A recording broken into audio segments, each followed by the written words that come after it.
Hello, Earthlings and aliens. It's me, Altea, your art buddy, and I'm here to talk to you about how to set yourself up for success when you're doing an art challenge.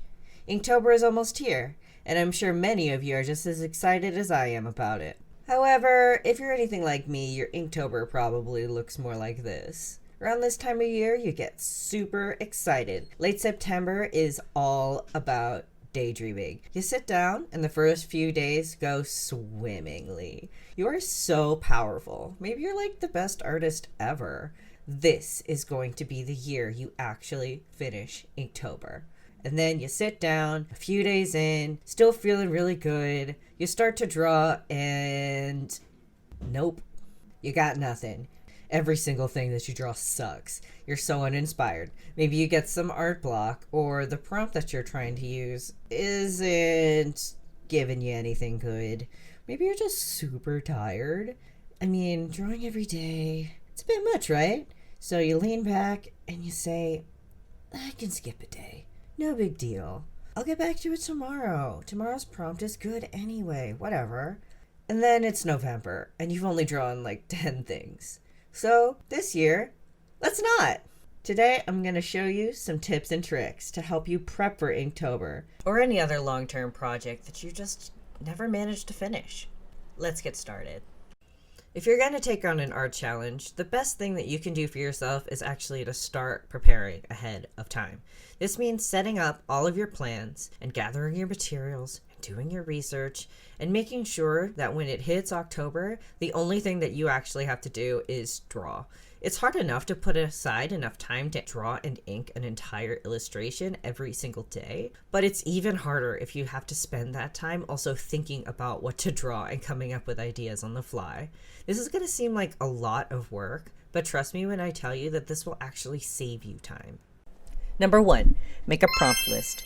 I'm just going to warn you ahead of time that saying prompt list is really hard for me, and I'm so sorry, but I just can't do it. Anyway, it's a good idea to pick out your prompt list ahead of time so that you can actually start thinking about what you want to draw before Inktober. This is going to help you plan out your images so that when you're actually going into Inktober, all you're doing is executing those ideas instead of having to come up with new ones. Of course, this can be as flexible as you want, but I find that thinking of 31 images, a new one every day, is kind of a pain. And I really find a prompt list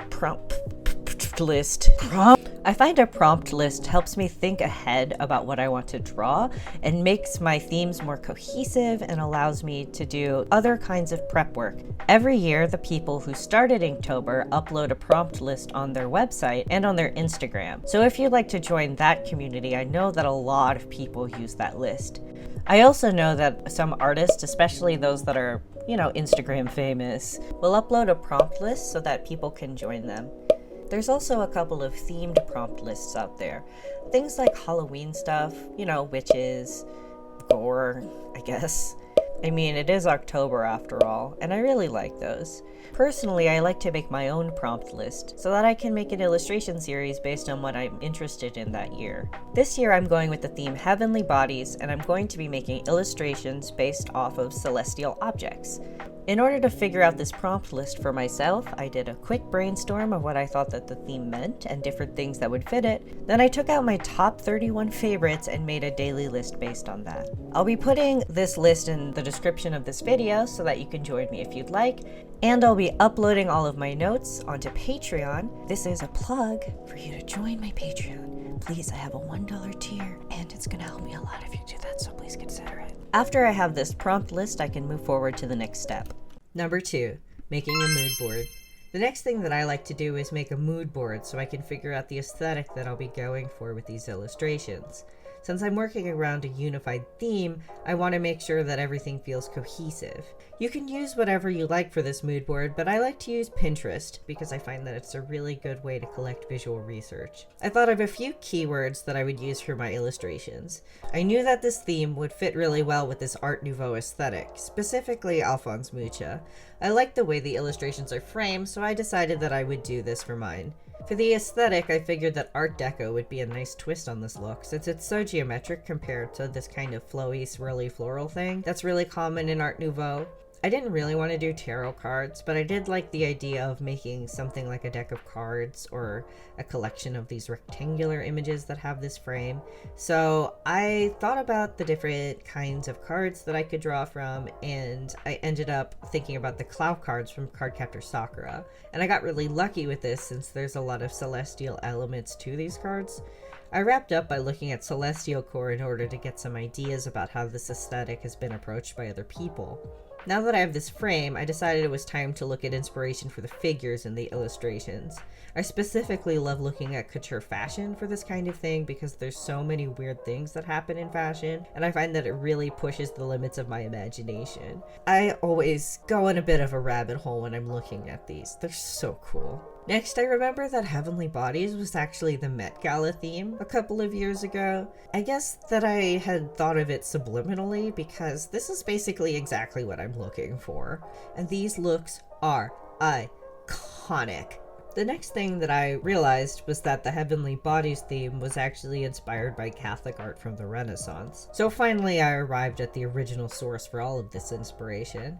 I think it's pretty stunning how when you trace back the art history of these modern things like fashion and the Met Gala, you can usually find something historical that is a framework. And I really feel like I tapped into something special here. I especially felt this when I found the Renaissance tabernacles, special, very ornate frames for their paintings. Here's my finished mood board. You can see here that I have this whole hodgepodge of different sources of inspiration, and mixing and matching these inspirations is actually going to be really useful because it'll help me make something that feels both unified and unique to what I'm doing. All of this research is going to help me out a lot with the next stage of this prep. Number 3, making thumbnails. I think that every illustration benefits from a thumbnailing stage, but it's especially helpful for something like this where we're making a series of 31 different images. But the research that I've done ahead of time is going to help me figure out all of these layouts because I have a basic framework already set in my head. A thumbnail is basically the layout for the illustration, so you can figure out the composition ahead of time, and you're not going to be wasting all of that nice paper or all of that time doing a sketch only to figure out that you don't like the composition later. For a series like this, I try to do as many quick and dirty thumbnails as I can think of, since I can look through all of them later and pick out my favorites, instead of trying to do these one at a time for each individual prompt. Since I already filled out my mood board and I decided to have these cards and that they would all be the same aspect ratio, I can reuse the same basic format and make all of these feel cohesive, and the real question is just the minutia of where the figure goes and how much space the frame itself takes up. After you pick the layouts that you like, you can make more detailed thumbnails that actually have more of the information that you're going to include in the final illustrations, say if you did some research like I did. I usually skip that phase actually, because I like figuring things out when I get onto the page, but this still saves a lot of time regardless. This is basically all of the steps that you would need to do in order to really plan out your Inktober, and the next one that I'm going to talk about is optional. You might be able to skip this step if you're just doing something like drawing in your sketchbook for Inktober, but because I'm doing these specific uniform layouts, like the card shapes that I talked about earlier, I'm going to be preparing my paper ahead of time so that I have all of these margins set.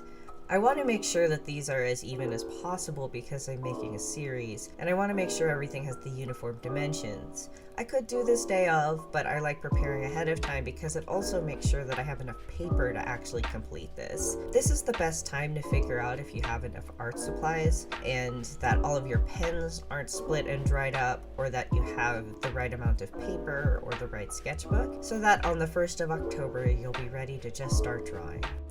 I hope this video helped you out in some way. You can always pick and choose the steps that you actually like to do or that fit your needs. For somebody like me who has a full-time job, the more prep work that I can do ahead of time actually means that the limited time that I do have to draw can actually just be spent drawing.